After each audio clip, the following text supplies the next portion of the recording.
ഇടുക്കിയുടെ സ്വപ്ന പദ്ധതിയായ greenfield highway project ഉപേക്ഷിക്കപ്പെട്ടതായി സൂചന. കൊച്ചിയിൽ ആരംഭിച്ച് മൂവാറ്റുപുഴ നെടുങ്കണ്ടം വഴി തമിഴ്നാട്ടിലെ തേനിയിലെത്തുന്ന തരത്തിലായിരുന്നു പാത വിഭാവനം ചെയ്തത്.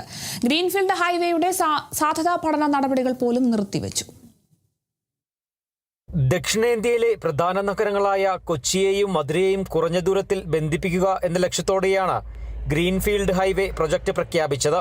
പാതയുടെ സാധ്യതകൾ വിലയിരുത്തുന്നതിനും അലൈൻമെന്റ് നിർണ്ണയിക്കുന്നതിനും മറ്റുമായി പ്രാഥമിക നടപടികൾ ഏതാനും വർഷങ്ങൾക്ക് മുൻപ് ആരംഭിച്ചിരുന്നു.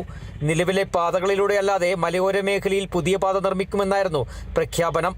എന്നാൽ വൻ സാമ്പത്തിക ചെലവ് ഉണ്ടാകുന്നതിനാൽ DPR നടപടികൾ നിർത്തിവെച്ചതായാണ് നിലവിൽ ദേശീയപാത അതോറിറ്റി നൽകുന്ന വിശദീകരണം.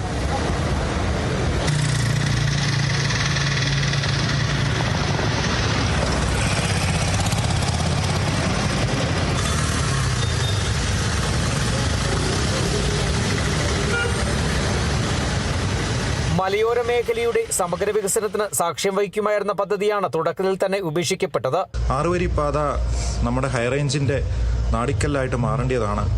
നമ്മുടെ ഹൈറേഞ്ചുകാർക്ക് എത്രയും പെട്ടെന്ന് കൊച്ചിയിലേക്കും അതുപോലെ തന്നെ തമിഴ്നാട്ടിലേക്കും എത്തിച്ചേരാൻ പറ്റുന്ന ഒരു പുതിയൊരു 6 വരി ഗ്രീൻ ഫീൽഡ് ഹൈവേ ആയിരുന്നു നിർദ്ദേശിച്ചിരുന്നത്. ഇപ്പോൾ അതിൻ്റെ DPR പ്രവർത്തനങ്ങൾ പോലും ഉപേക്ഷിച്ചതായിട്ടാണ് അവർ പറയുന്നത്. എന്തെന്ന് വെച്ച് കഴിഞ്ഞാൽ ഹൈറേഞ്ചിൽ ഭൂമി ഏറ്റെടുക്കൽ വളരെ സാമ്പത്തികമായി വളരെ ബാധ്യത ഉണ്ടാകുമെന്നാണ് അവർ പറഞ്ഞിരിക്കുന്നത്.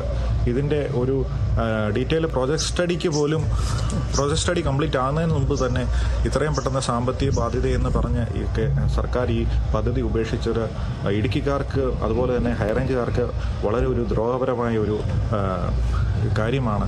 കേരളവും തമിഴ്നാടും തമ്മിലുള്ള ചരക്ക് നീക്കവും ഗതാഗതവും കൂടുതൽ സുഗമമാക്കുന്നതിനൊപ്പം ഇടുക്കിയുടെ ടൂറിസം സുഗന്ധവ്യഞ്ജന ചരക്ക് നീക്ക രംഗത്തും വൻ പ്രതീക്ഷയായിരുന്നു പദ്ധതി.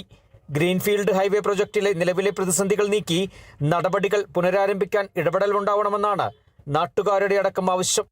Kerala vision news, Idukki.